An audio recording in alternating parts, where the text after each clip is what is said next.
आप सभी का आपके अपने चैनल एसके ब्लॉग्स में बहुत बहुत स्वागत है। अभी शाम के 7:15 बज गए हैं और आज मैंने अभी कपड़े धोकर सुखाए हैं। वैसे ज़्यादातर कपड़े मैं सुबह के टाइम पर ही धोती हूँ, कभी कोई ज़्यादा मजबूरी होती है तो शाम के टाइम पे मशीन लगाती हूँ। लेकिन आज सुबह का साफ़ सफाई का सब काम कंप्लीट करके नहा धो के फिर खाना बनाया। किचन के काम से फ्री होने के बाद आज मैंने सिलाई मशीन रख ली थी कि 4-5 दिन से सूट काट के रखा हुआ है, बस उसकी कमीज़ की सिलाई बाकी थी क्योंकि सलवार तो सिल चुकी थी और वही टाइम नहीं निकाल पा रही थी कि उस कमीज़ की मैं सिलाई कर दूँ। और फिर मैंने सोचा कि मशीन मैं शाम के टाइम पे लगा लूँगी तो ये जो कमीज़ है ये सिल जाएगा। तो आज मैंने जितना काम सोचा था ना सारा कंप्लीट हो गया है। एक नीटिंग का सैंपल बनाना था वो भी बन गया, कमीज़ की सिलाई करनी थी वो भी हो गई और अब शाम के टाइम पे मशीन लगाई तो कपड़े भी धुल गए। सच में इतना सारा काम जब हो गया ना तो खुद को बहुत अच्छा लग रहा है।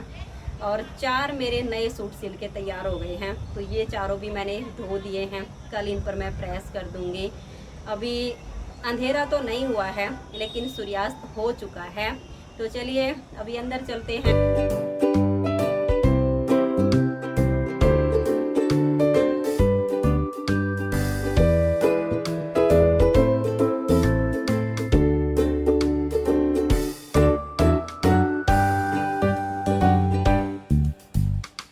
और आज तो अभी किचन में आने के बाद सबसे पहला काम पुण्य का कर लेती हूँ, क्योंकि कहते हैं कि कर भला होगा भला अंत भले का भला।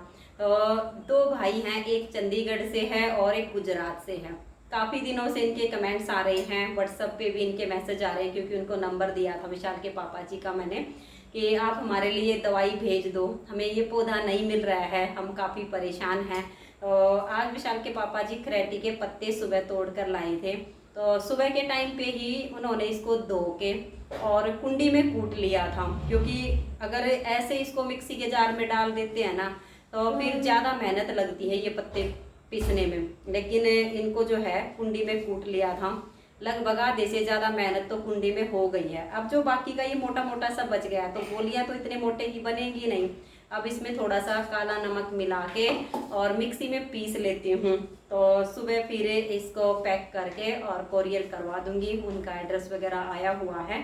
वैसे सच बताऊँ ना, ये पौधे पूरे भारत में होते हैं, कोई जगह ऐसी नहीं है कि ये नहीं है। हाँ, इतना होता है कि हमारे हरियाणा में इसको खरेटी का पौधा बोलते हैं। किसी दूसरी स्टेट में जाओगे, किसी दूसरे शहर में जाओगे, ज़िले में जाओगे तो किसी और नाम से इसको जानते होंगे। लेकिन मैंने तो इसकी पहचान भी करवाई हुई है वीडियो में, और आज भी ये साथ में तोड़ कर लाए थे। मैं आप सबको दिखाती हूँ, शायद थोड़ी सी पहचान आप सबको मिले। इस तरह के होते हैं ये, जैसे सूरजमुखी का फूल होता है ना, इस टाइम पे ऐसा इसके ऊपर बीज की तरह बनेगा। ये इसके अंदर बीज बनता है। पहले पीले रंग का फूल होता है, फिर उससे ये सूरजमुखी के फूल के आकार का एक फूल बनेगा जिसमें बीज बनता है। बस अंतर इतना आएगा कि सूरजमुखी का जो फूल होता है वो इतना बड़ा होता है, ये छोटा सा होता है, और इसके जो पत्ते होते हैं थोड़ा थोड़ा सा कट लगा होता है। तो ये टहनियाँ इसलिए तोड़ कर लाए थे हम कि ये जो हम दवाई पैक करके देंगे ना तो साथ में छोटी छोटी सी एक एक टहनी डाल के दे देंगे कि वो भाई ठीक हो जाएं तो किसी और का भला वो कर सके। इस बीज से, इस पत्ते से उसको पहचान हो जाएगी, उसके आसपास ये पौधे मिल जाएंगे तो वो आगे किसी और को ये दवाई बता सकते हैं, क्योंकि ये बिल्कुल फ्री की है, कोई पैसा नहीं लगता है। हाँ, ये है कि कोरियर करेंगे तो कोरियर का खर्चा तो अब सामने वाले का लगेगा, वो तो मैं अपनी पॉकेट से नहीं भरूंगी, वो तो वही भरेगा। बाकी इसमें कुछ पैसा नहीं लगना है, आप वहीं से इसको तोड़ के और दवाई बना सकते हो।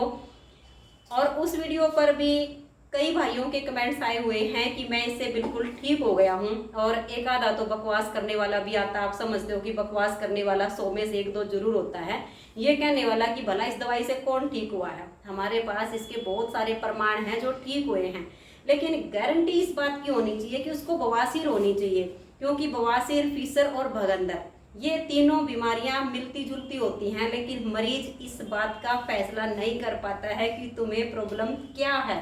इसलिए मैं तो सबको बताने से पहले ये कहती हूँ कि डॉक्टर के पास जाइए, अपनी जांच करवा लीजिए। अगर आपको फीसर है, बगंदर है, तो उसका इलाज आप डॉक्टर से करवाइए, क्योंकि उसकी दवाई मुझे नहीं पता है। बवासीर की दवाई इसलिए पता है क्योंकि हमारे घर में खुद जब मरीज हुआ था, ये दवाई हमें किसी ने बताई थी। मेरी सासू माँ जब बिल्कुल ठीक हो गई, उसके बाद हमने काफ़ी लोगों को ये दवाई दी है बना करके, खुद अपने हाथों से भी, वो बिल्कुल ठीक हो चुके हैं। तो इसका मेरे पास 200% प्रमाण है कि बवासीर इससे 100% ठीक होगी, और जिसको खूनी बवासीर होगी या मस्से वाली होगी वो बिल्कुल ठीक हो जाएगी। और जैसे इसके पत्ते होते हैं, तो पत्ते तोड़ के कूट के थोड़ा सा पानी डाल ले और उसका पानी निचोड़ के साथ के साथ पी ले, तो बिल्कुल 3 दिन में आराम आ जाता है। आधे से ज़्यादा तो मरीज 3 दिन में ठीक हो जाएगा। फिर इसकी गोलियां बना के रख ले, 1 महीने तक खा ले, तो जिंदगी में दोबारा कभी बवासीर नहीं होगी। तो जाता क्या है ये वाली दवाई खाने में, ना इसका कोई साइड इफेक्ट है, ना इसका कोई खर्चा लगाना है। डॉक्टरों के पास जाते हैं, इतने इतने पैसे भर के आते हैं ना, और ठीक नहीं होती। क्या वहां पर जाकर बोलते हैं कि इस डॉक्टर से कभी ठीक नहीं हुआ? लेकिन 1-2 बकवास करने वाला ऐसा आ जाता है वीडियो पे कि इस दवाई से भला कोई ठीक हुआ है। जो ठीक हुआ है वो तो आके बोलेगा कि मैडम जी आपका बहुत बहुत धन्यवाद, मैं बिल्कुल ठीक हो गया हूँ। तो इसमें उसको उल्टा जवाब देने की किसी को कोई जरूरत नहीं होती है। तो ये दवाई मैंने 2 भाइयों के लिए बनाई है। हालांकि देखिए इसमें मेरा कोई स्वार्थ नहीं है। पत्ते भी तोड़ कर लाए हैं, धोए हैं। सुबह विशाल के पापा जी ने बहुत मेहनत करके इसको कुंडी में कूटा है। अभी मैं मिक्सी में इसको पीस के फिर पैक करके इसको कोरियर करवाऊंगी। हाँ इतना है, देखो कोरियर का खर्चा तो अब उसको ही भरना पड़ेगा, जो भी लगेगा पेटीएम वगैरह से देना होगा। और रसीद भी साथ में होती है, कोई ये नहीं होता कि व्हाट्सअप कर देते हैं भाई, इसमें हमारा कोई लालच होता है। तो मैं तो ये चाहती हूँ कि किसी भी भाई बहन को अगर बवासीर है तो वो ये दवाई खाए और वो फ्री में बिल्कुल ठीक हो जाएगा। लेकिन ये दवाई खाने से पहले एक बार अपनी जांच जरूर करवा ले कि उसको भगंदर है या फीसर है या बवासीर है। ये सिर्फ बवासीर को ठीक करती है, बाकी बीमारियों को नहीं करती है। तो चलिए अभी पहले इसको पीस लेती हूँ। विशाल के पापा जी भी आ गए हैं दूध लेके, फिर दूध को भी बॉयल करने के लिए रखूँगी, खाना बनाने की तैयारी करूँगी। तो अभी बिना देरी किए पहले इसको पीस लेती हूँ।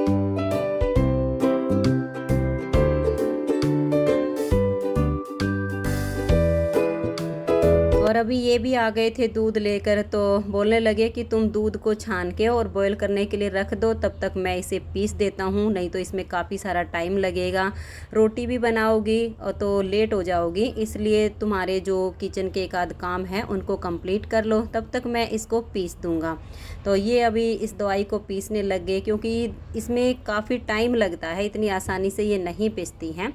और मैंने अभी दूध को छान लिया है। हम भैंस का 4 केजी दूध लेकर आते, तो मैंने इसमें 1.5 गिलास पानी डाला है और इसे बॉईल करने के लिए रख दिया है। फिर इस दवाई में नमक डालना होता है काले वाला, एक तो पिसा हुआ मार्केट से आता है वो नहीं डालना है। इस दवाई में जो साबुत नमक आता है ना उसे डालना होता है, क्योंकि वो शुद्ध होता है, और जो पिसा हुआ आता है उसमें मिलावट हो सकती है। तो थोड़ा सा नमक मैंने कूट दिया था। अब दवाई पिस गई है, तो ये बोलने लगे कि मेरे से ये इसमें अच्छे से पैक नहीं होगी, तुम ही कर दो। तो मैंने इसमें जो है ये दवाई डाल दी है। ये लगे भी थे इसको डालने के लिए, लेकिन इनसे अच्छे से इसमें पैक हुई नहीं, फिर छोड़ दिया। तो मैंने 2 पॉलीथीन में बराबर बराबर की दवाई डाल दी है। और ये पैकिंग वाली पॉलीथीन मेरे पास खुद से रखी हुई हैं, और फिर सोचा कि इन्हीं में कर देती हूँ तो दवाई अच्छे से पहुँच जाएगी। तो अभी दवाई वगैरह पैक करके और इसको फिर मैं फ्रीज में रख दूँगी, कल इसको फिर भेज देंगे।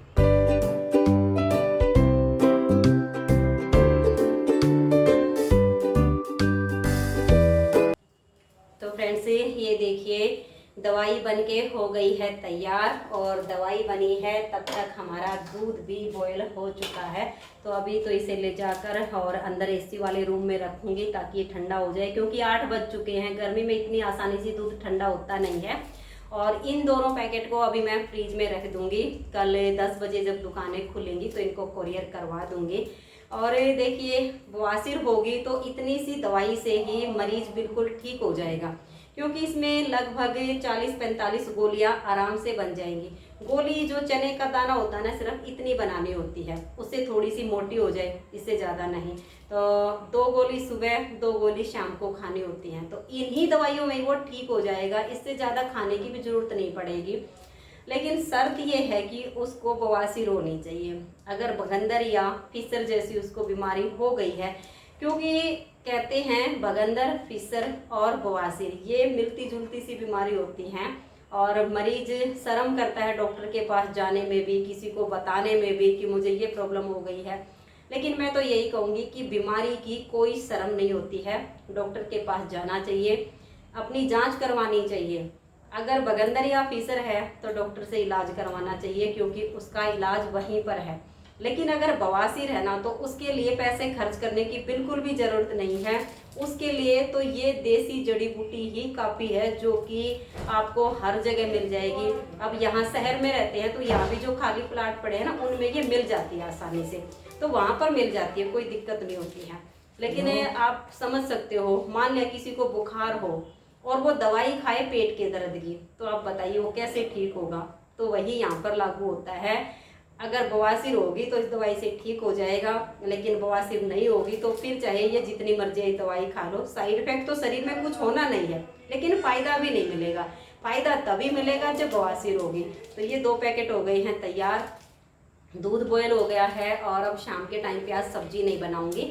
सुबह के टाइम पे मैंने भिंडी बनाई थी, तो काफ़ी सारी सब्जी रखी हुई है, तो बच्चे भी कहने लगे मम्मी अब कहाँ सब्जी बनाओगी, रखी है इसी से खा लेंगे, बस आप आटा लगाओ और फटाफट रोटियां बना दो। तो चलिए अभी दूध को एक बार एसी वाले रूम में रख के आती हूँ, फिर आटा गूँथ लेती हूँ और रोटियाँ बना लेती हूँ।